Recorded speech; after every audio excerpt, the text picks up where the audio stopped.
So we're just going to record this just so everyone has it. And I'm going to share screen with you today, and I'm going to talk to you about a number of things that are going to be helpful for you as you prepare to do your ITA. So again, I'm just sharing my notes with you, but again, I think this will be helpful. So first off, again, my name is Dustin Hinkle. I'm the ITA coordinator here. And what we're going to focus on today is a few things. Number one, I'm going to introduce to you what the ITA exam actually is, because there's some confusion there. I'm going to talk to you about how the ratings work and what your score means. I'm going to talk to you about the timeline for getting your score. And then we're going to do some kind of ITA tips, some different things that we've noticed that have helped students be successful in the past, okay? I have opened the chat. And so if you have questions as I'm talking today, just go ahead and type them in the chat. At the very end of our time today, what we're going to do is we're going to actually do a Q&A session. So I do encourage you, if you have questions, to type them in the chat. I won't be stopping and answering your questions. I'll answer them at the end. Okay? So that's what we're going to do is we'll do those kind of things. We'll do a Q&A. And we'll also spend a little bit time having you partner with each other and practice sharing your screen, typing things out, so you get a feel for how to use Zoom in case it's something you haven't used a lot before, okay? So let's start with some information. First, what is the ITA exam? Well, it's an English test, basically. While we do want to hear what you know about your subject, the actual subject matter of what you're teaching isn't as important as the English.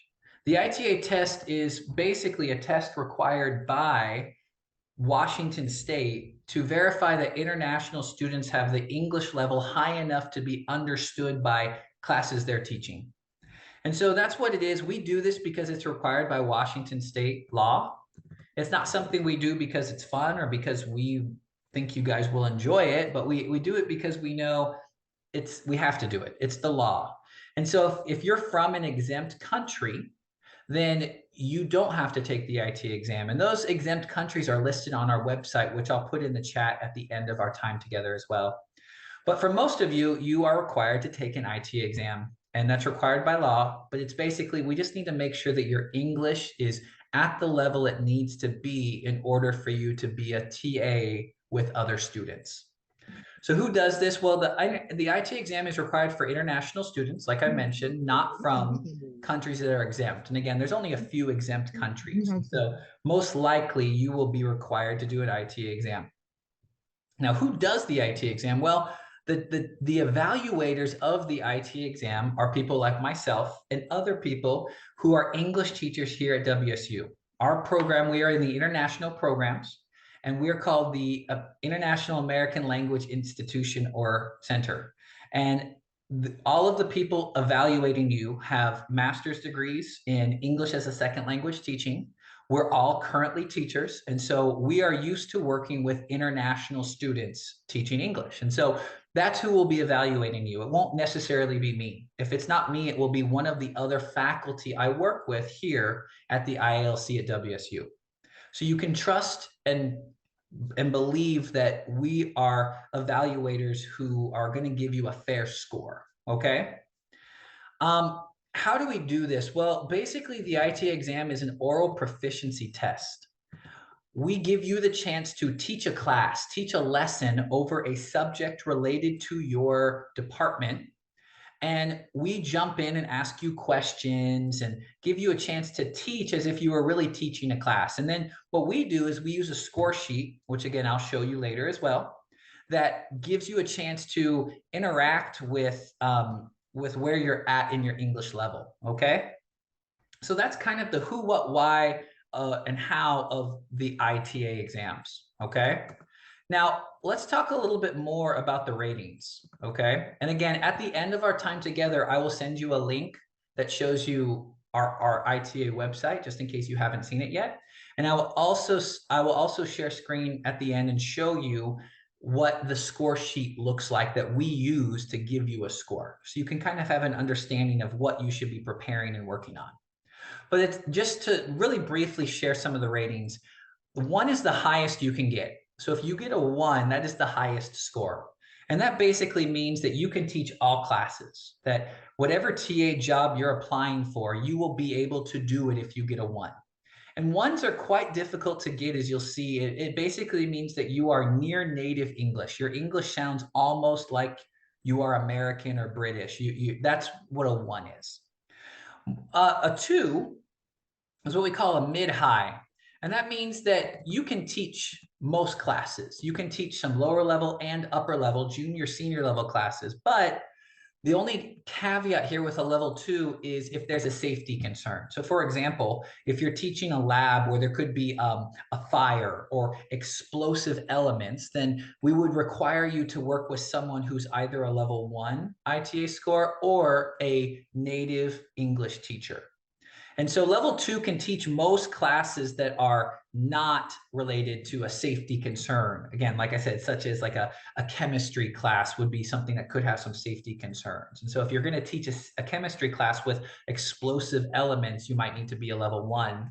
But for most of you, level two will be fine to teach all the classes you need to. Level three is what we call the middle level. And these people can TA some classes, but they can't be the sole teacher. So it would be like you're a part of a larger class. So maybe your department or your professor is teaching a class and you're teaching one of the sections under their guidance and leadership. Typically, this would be a lower level class that you're teaching, like a freshman or sophomore level class, but you can still work with them. Oftentimes, these are labs. So level three often can work in labs, but again, it has to be working under or with a native English teacher or a higher level ITA score. Level four is what we call mid-low, and these people can TA a lab but not be a teacher. And typically these are people that are doing a lot of grading, okay? So you could help with a lab, but you definitely can't be the sole teacher. You can't be teaching anything on your own at level four. Finally, level five, if you get a level five, that's considered low. And that means you can just grade. You can't do any basically interactions with students because the English level is considered low enough that we're worried students wouldn't be able to understand you. And so based on what TA position you're applying for, you have a score that is kind of your goal. At minimum, everyone gets a 5. Okay, so if you know you want to just grade as your TA position this fall, you just have to get a 5. You're going to get a 5. You can't not get a 5. But if you're trying to teach a junior level class, then you need to get a 2. Or if you're trying to teach a chemistry class that's a junior level class, you're going to have to get a 1. So knowing what TA position you're trying to get can often be helpful in helping you prepare for the score that you need to receive. Okay? So again, if you have any questions as I'm talking about these things, go ahead and type them into the chat, and I'll come back to them at the end of our time together today. Okay? And again, we'll look at this in more detail at the end of our time as well. I just want to introduce the scores to you. Now, what does the timeline look like? Well, typically what happens is you register for your exam. You go on our website, you register to take an exam. Once you register, we give you a placeholder score.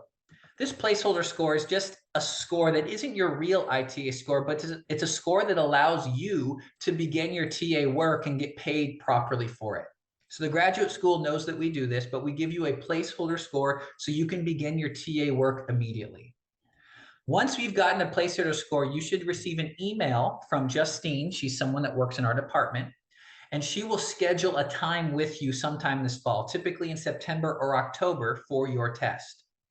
If you need to change your time, it is very important that you email Justine, as our current wait gets longer and longer. We have many students requesting ITA exams this fall and not many evaluators. And so it's very important that you try to be as open with your availability as possible. Then she will schedule a test for you. When that test comes, it's important you take the test. Make sure you write it down. You will get an Outlook calendar invite to remind you about it as well. But it's very important that you don't no-show. We do have this happen sometimes where students will no-show their test. And the problem is that it's hard to reschedule you, okay? So very important, unless it's an emergency, that you do show up for your test. If for some reason an emergency does come up, we've had this happen before too, please make sure to email myself or Justine immediately to let us know you won't be able to make that test date, and we will try to accommodate you. but you will take your test. Do note that all ITA tests are on Zoom. So you will not need to come to WSU, or you won't have to be in Pullman if you're in a different campus. You can do it on Zoom. However, as a reminder, make sure that your internet is working properly on the day of your ITA exam. You're in a quiet location, probably not Starbucks or a coffee shop, because it's going to be too much background noise. Make sure your microphone works. Make sure your screen is working properly, that your speakers are working properly so that you can hear questions. If any of those things are not working properly, please let us know, because we will have to reschedule you. We cannot give you an ITA exam with no speakers or no camera or things like that. So please make sure that you are prepared with all the technological requirements to do the ITA exam on the date of your test. After you take your test, you will get your placeholder score here changed to an official score. And this official score will be on My WSU. You might not be able to view it. And so what we do is we also send you a detailed form to your email with more details about your score, why you got that score, and what you can do going forward if you would like to retest. Now, please note that your scores typically don't come with until about 4 to 6 weeks after your exam. Again, part of this is just the sheer amount of exams we're giving. We can't give you a score the next day, okay? So we do ask that you be patient to receive that score. Typically, it takes about 4 to 6 weeks, and it will not affect your TA job as you wait, okay? But once you get that official score, then you need to ask yourself, is my score high enough? Now, if your score is high enough for the TA job that you need to do, then great, you are set. You don't need to retake the ITA test. So if you get a 1 or even sometimes a 2 on your first ITA test, that might be it. You're done. You never have to take it again. That would be awesome.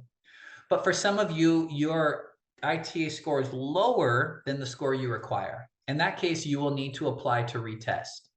Now, notice we do require you wait at least 1 year to retest. The reason we do that is because we need to see that you have grown in your English proficiency in order to take the test again. We don't want you to get a 4 this fall and then take again a couple months later and get a 4 again. It's not helpful for you. It's not helpful for us. And so we want you to spend that year making your English better. And we have some tips and guidance that we'll give you in our detailed report that will give you some help on how to improve your English so you can do better next time. But you can apply to retest, but then you'll need to do some English proficiency practice before that year comes up in order to get to do a retest, okay? And again, the hope is that you won't need to retest, that your first test will be high enough that you won't need to do it. But if you do need to retest, do be aware there are some requirements from us to prove that you're ready for a retest, okay? All right, moving down. These are just some general tips and tricks that we want to mention about how to do best on your ITA exam. And again, if you do have any questions, please type them into the chat. Number 1, make sure that your ITA exam topic is related to your major. Okay, so for example, if you're a mathematics major, we want you to teach a mathematics subject. We don't want you to talk about tourism, travel, cars. We want you to talk about something related to your actual area of study, something that you could be teaching, okay? We also recommend that you prepare your class at a freshman or sophomore level. So imagine that as you're teaching freshman or sophomore. So that means you might need to explain some things a bit more. These are students that might not have as much background or understanding about some of the topics. So be aware of that as you're preparing. We also recommend that you choose something that's simple, but also engaging and interesting, okay? So for example, if you choose something simple but not interesting, you're probably not gonna have enough content. So if I talk to my students about addition at the college level, that's probably too simple. And so while it's good that it's simple, it's not so interesting. Students won't be able to engage with it, and you will probably have a hard time coming up with enough content to teach that lesson. But we also need to be careful that we don't just choose things that are interesting but not simple. The problem with that is that you might choose a topic that's very interesting to you, but it's so difficult that we don't understand it. We have to ask you so many questions to understand anything. It might be really difficult for you to explain those things. And so we really recommend a topic that's both simple and interesting as you're creating your topic for your lecture.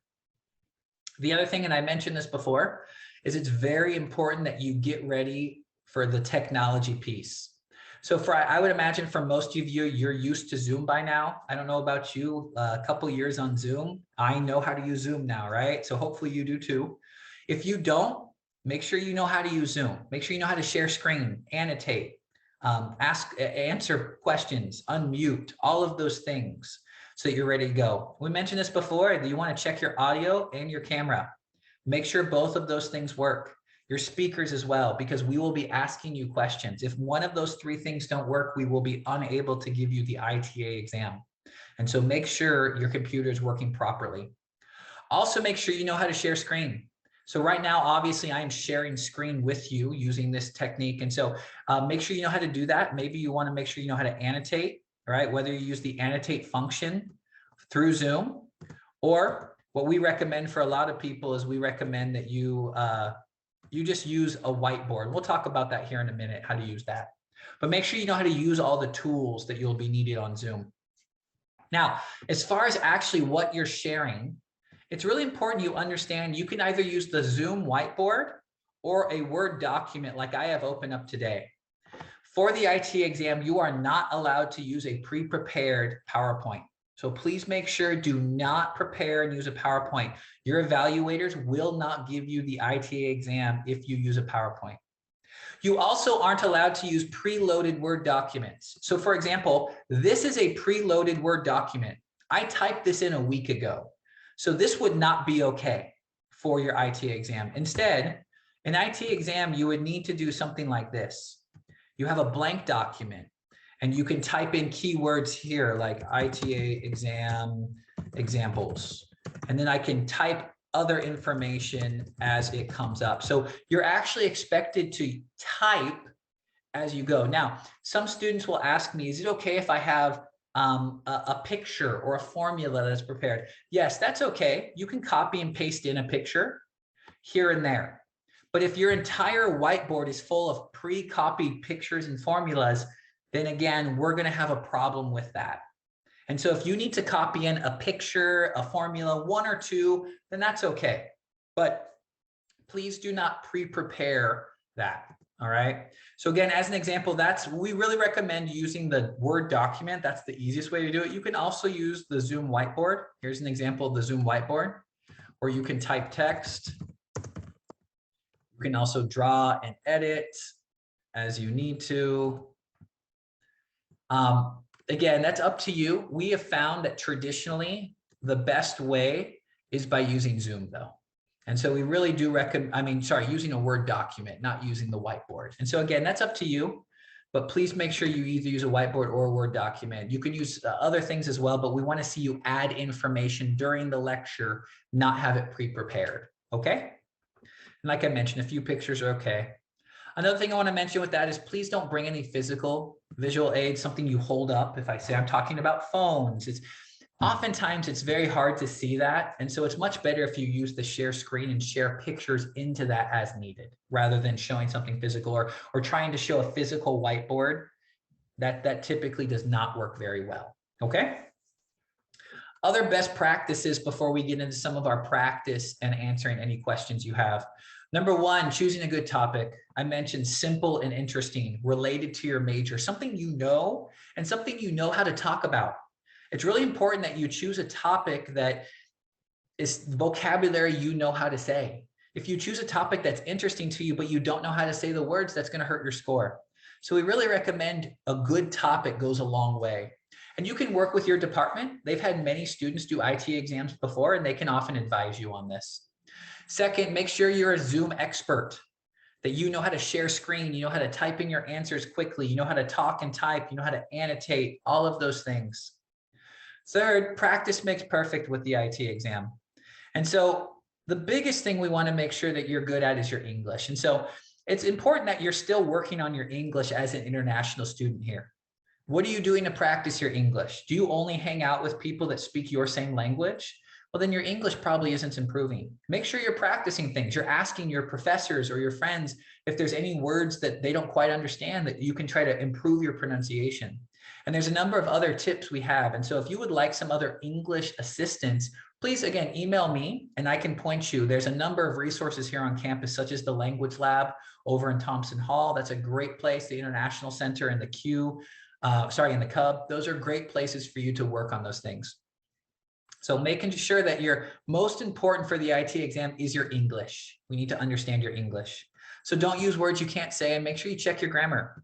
One common issue we have with students' grammar is verb tenses, that your subject and verb need to agree. So make sure you've reviewed that. You feel comfortable with your ability to do that. But then second, practice your teaching. Okay, so teaching, while a small percentage of your overall grade on the ITA, does matter. And so if your English is great, but your teaching is very dull and you're unengaging, you're unable to communicate or answer questions well, that also will affect your score. And so it's really, really important that you make sure to also practice that teaching element. You might want to get on Zoom and practice using the camera so you're not looking over here while you're talking. You're actually looking at the camera, engaging properly. And then finally, just relax. I know the ITA exam can seem foreboding. It can be like a big deal. But the fact is, it's just an exam. All of you have taken a number of English exams in your life, and you've made it to WSU because your English was good enough to get you here. And so just relax. You'll be okay. Ask us for help. Our goal is for you to be successful. We're not here to try to fail you or make your life difficult. We want you to be successful, and we want you to be the best TA you can be. So please let us know how we can help you. I hope you can see, I'm sharing screen right now, showing you the actual evaluation form that we use here. And so you see, we fill your information here. You can see your overall language comprehensibility is worth about 40% of your grade. And so when we give you an overall score, we're really looking at your pronunciation, your grammar, and your fluency, just your knowledge of using a variety of words and vocabulary. And so notice that's the most important. So please make sure you've prepared your English quite well for the exam. Second is your general communication skills. We look at this and we think through, how clear were they when they talked, right? Did they clearly explain things? Did they answer things clearly? How was their eye contact, right? So one of the questions in the chat was, can we use notes? Yes, you can absolutely use notes, but if your eyes are over here looking at your notes the whole time, that's going to affect your score. And so it's really important that if you use notes, that you're using notes in a way that still gives you a good eye contact. We also look at how you use the whiteboard. Do you do a good job of typing in your answers, making diagrams, whatever you need to do to give your evaluator full comprehension of your topic? And then report with class is just, how do you do it teaching? Is it very boring? Is it very dry? Do you use the same tone the whole time when you talk? Or are you more engaging with your students? Finally, the basic interaction. It says 40%, but it's actually a bit lower. This is still the highest, I promise you, okay? Can you listen well? So when an evaluator asks you a question, do you understand the question and answer their question fully? You don't answer a different question or tell them, oh, I don't know. You're able to answer their question well. That's the idea here, is not just listening, but you handle their question well. And then we also want to know, when you're answering a question, does your language stay the same, improve, or deteriorate? We hope it stays the same. We hope that when you're off script, when you're not teaching the lecture you've prepared, that your English is also still high. So do expect that your evaluators will jump in with questions from time to check that. And then finally, again, down here, you see more detailed as far as the score goes. One, obviously having no restrictions like we talked about. Two, that you can teach upper level classes like a junior or senior level class. However, any potentially dangerous situation requires a native speaker or level 1. So again, if you get a 1 or 2, for most situations, you can teach anything. And level 3, you can teach lower level classes like freshman, sophomore, or you can teach possibly a lab or situation like that, but you have to be a part of a situation where there's a teacher or a professor that you're kind of working under or beside because of your 3 score. Level 4 really can only be a lab. You can't assign any final grades. You can't have anything safety, no teaching of new material. So basically you're really in more of an assistant role at level 4. Level 5, again, there's not really any interaction you can grade. That's all you can do at level 5. Okay, so I do recommend that you should be aware of the score that you need for the TA job you're applying for, as that might help encourage you towards more practice or more study if needed. Okay, all right, I'm going to stop there. I'm going to go into the chat and just double check any questions I haven't answered. So again, number 1, can we have notes? Yes, you can absolutely use notes. Just be careful with your eye contact, okay? Really recommend you be careful there. Second question, what are the expectations from the department representative? That actually is a changed requirement. You no longer need a department representative to join your ITA exam. If you would like a department representative to come, they are welcome to join just to see how it goes, but they are not required. You will not need a department representative to join you. Does the department representative need to know something beforehand and prepare for the test? Like I said, if they would like to join, please have them reach out to myself or Justine, and we'll get them kind of caught up on what they would need. But again, they're not required, and they won't give it an official evaluation or score. They can give a score to kind of guide us, but ultimately myself or one of the other evaluators here will be the ones to evaluate you. Is the evaluation done by the department? So same thing with the department representative. No, they can evaluate you just for their own knowledge, but their evaluation will not factor into our decision as far as what your score is. Another question is, do we need to write everything on the Word document? No, I don't recommend you write everything. It's probably wise for you to write certain keywords or things that might be hard to understand. So think of it like as you're teaching a class and you use a whiteboard, that you would want to write down key terms or things that you would hope the students would take notes on, okay?